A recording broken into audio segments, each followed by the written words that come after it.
नमस्कार मंडळी, मराठी बातमी यूट्यूब चॅनलवर पुन्हा एकदा तुमचं खूप खूप स्वागत आहे.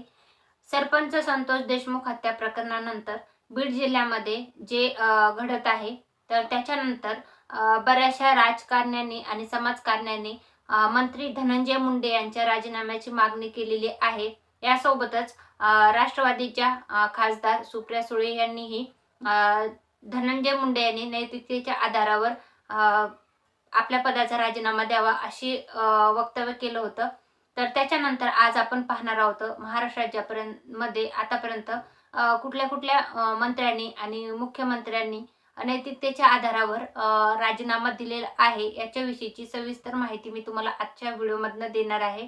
व्हिडिओला सुरू करण्याच्या आधी तुम्ही जर चॅनलवर नवीन असाल तर चॅनलला सबस्क्राईब आणि व्हिडिओला लाईक जरूर करा आणि व्हिडिओ शेवटपर्यंत नक्की पहा.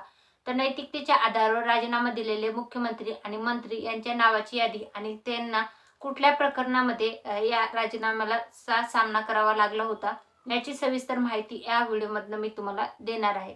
तर महत्त्वाच्या पदावर असणाऱ्या व्यक्तीला नैतिकतेच्या आधारावर राजीनामा दिला गेला तो आपण आज पाहूया.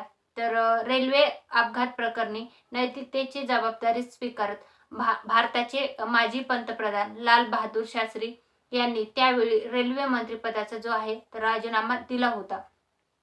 शिवसेना उद्धव ठाकरे यांच्या पक्षामध्ये आणि राष्ट्रवादी शरदचंद्र पवार यांच्या गटामध्ये जेव्हा त्यांचं सत्य असताना ठाकरे गटाचे संजय राठोड यांच्यावर पूजा चव्हाण नावाच्या मुलीच्या आत्महत्येच्या मुद्द्यावरून खूप आरोप झाले. विरोधकांनी त्यांच्यावर मोठे आरोप केले होते आणि त्यानंतर संजय राठोड यांना आपला राजीनामा द्यावा लागला होता.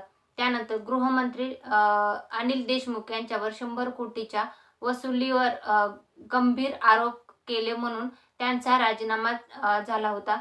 तर त्यानंतर मंत्री एकनाथ खडसे जे आहेत यांचाही नैतिकतेच्या आधारावर त्यांनी आपल्या पदाचा राजीनामा दिला होता. यासोबतच राष्ट्रवादी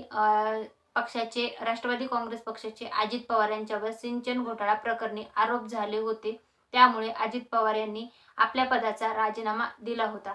तर आता आपण पाहणार आहोत मुख्यमंत्री आतापर्यंत 21व्या शतकात महाराष्ट्रामध्ये एकूण किती मुख्यमंत्र्यांनी आपल्या पदाचा नैतिकतेच्या आधारावर राजीनामा दिलेला आहे. तर माजी मुख्यमंत्री अशोक चव्हाण यांच्यावर 2010ला मुंबई आदर्श गृहनिर्माण घोटाळा उघडकीस आला तेव्हा चव्हाण यांनी आपल्या पदाचा नैतिकतेच्या आधारावर राजीनामा दिला होता. तर 2008 मध्ये दहशतवादी हल्ल्यावेळी तत्कालीन मुख्यमंत्री गृहमंत्री RR पाटील यांनी बडे बडे देशों में छोटी छोटी बातें होती रहती है या विधानामुळे त्यांच्यावर खूप आरोप झाले. विरोधकांनी त्यांच्यावर मोठे आरोप केले आणि त्यानंतर त्यांना नैतिकतेच्या आधारावर आपल्या पदाचा राजीनामा द्यावा लागला होता.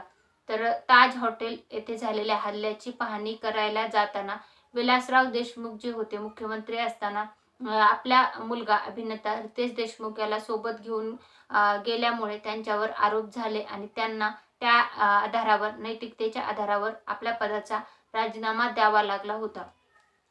त्यानंतर मंत्री छगन भुजबळ हे मुख्यमंत्री व गृहमंत्री पदावर असताना त्यावेळी तेलगी मुद्रांक घोटाळ्यात भुजबळांनी आपल्या पदाचा राजीनामा दिला होता. तर आतापर्यंत महाराष्ट्रामध्ये आपल्या पदाचा राजीनामा देणाऱ्या मुख्यमंत्री आणि मंत्र्यांच्या नावाची यादी एवढी आहे. तर हा होता महाराष्ट्र राज्यामधील नैतिकतेच्या आधारावर आपल्या पदाचा राजीनामा देणाऱ्या मंत्री आणि मुख्यमंत्र्याच्या यादीचा आणि त्याविषयीच्या माहितीचा व्हिडिओ. तर हा संपूर्ण व्हिडिओ जर तुम्हाला आवडला असेल तर व्हिडिओला लाईक करा आणि व्हिडिओ शेवटपर्यंत पाहिला असेल तर